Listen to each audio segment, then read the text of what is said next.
മുന്നോട്ട് വരാം, അല്ലാത്തവരൊക്കെ കുറച്ച് പുറകോട്ട് മാറി നിൽക്കണം. അപ്പൊ തുടങ്ങാല്ലേ? ഗ്രീൻ ഹൗസ് ക്ലീനിങ് സർവീസ് എന്ന് പറഞ്ഞു കഴിഞ്ഞാൽ എല്ലാവർക്കും അറിയാം. കൂടെ ഉള്ളത് രോഹിത്തും രശ്മി. നമസ്കാരം.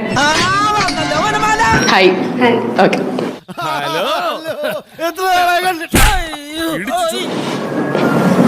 ഒന്നും വിചാരിക്കല്ലേ, ഇച്ചിരി സാനിറ്റൈസർ അടിക്കുവാണ് കേട്ടോ.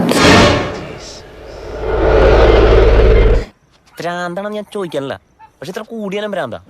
ഒന്നും വിചാരിക്കല്ലേ, ഇച്ചിരി സാനിറ്റൈസർ അടിക്കുവാണ് കേട്ടോ. ഈ നല്ലവനെ കൊണ്ട് തോറ്റല്ല. ഇയാൾക്ക് ഭ്രാന്താണെന്നുള്ളതിന് ഇതിലും വലിയ തെളിവ് ഇനി എന്താണ് വേണ്ടത്? എനിക്ക് കൊറോണയൊന്നുമില്ല.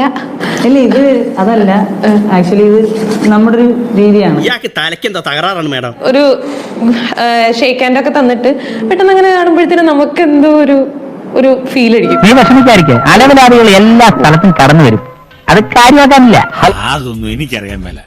ഇങ്ങനെ എന്തെങ്കിലുമൊക്കെ പറയുമ്പോഴേ എന്റെ മനസ്സിനൊരു സന്തോഷം ഉണ്ടാവുള്ളൂ. അങ്ങനെ ഒന്നും വിചാരിക്കേണ്ട കാര്യമില്ല. നമ്മുടെ ബേസിക് ഹൈജീനിന്റെ ഭാഗമായിട്ട് ഇപ്പൊ ചിത്രയെ അടിച്ചു. ഇത് അതിലും ബെസ്റ്റ്. ഒരു കുടുംബത്തിൽ ഒന്നും ഇങ്ങനെയാവാം. എങ്ങനെയാണോ എല്ലാവരും ഒന്നുപോലെ ആയിപ്പോയത്? മത്തം കുത്തിയാ കുമ്പളം മുളക്കില്ല എന്ന് കേട്ടിട്ടില്ലേ? മത്തം കുത്തിയാ കുമ്പളം മുളക്കില്ല. അത് കാലങ്ങളായിട്ട് കുമ്പളത്തിന്റെ ശീല. വിഷയമില്ല, അപ്പൊ പ്രശ്നം തീർന്നു. എന്റെ വായിക്കാത്ത കയറിയിരുന്ന് വിടുവിച്ചാലേ ശരിയാവും. ഞാൻ നിങ്ങളുടെ ഇന്റർവ്യൂ ആയതുകൊണ്ടുണ്ടല്ലോ, ഞാൻ എടുത്തിട്ടുണ്ടായിരുന്നു ഒരു സാനിറ്റൈസർ. പ്രശ്നേഷന് വേറെ പ്രശ്നങ്ങളും കാര്യങ്ങളൊന്നും വരരുതെന്ന് എനിക്കും ആഗ്രഹമുണ്ട്. അപ്പൊ അതുകൊണ്ട് ഞാനും സാനിറ്റൈസ് ചെയ്യാണ്. പെണ്ണുങ്ങളായ ഇങ്ങനെ തന്നെ വേണം. എൻ്റെ ഒരു സമാധാനം കിട്ടാൻ എനിക്ക് എന്ത് ചെയ്യാൻ തോന്നുന്നു, മറ്റുള്ളവരെ ബുദ്ധിമുട്ടിക്കാതെ നമുക്ക് എന്തൊക്കെ ചെയ്യണമെന്ന് തോന്നുന്നു അതൊക്കെ നമുക്ക് ചെയ്യാം. ഇവൻ ഇവിടെ നിന്ന് ജനിക്കേണ്ടവനേ അല്ല, പിന്നെ ജനിക്കേണ്ടവനേ അല്ല.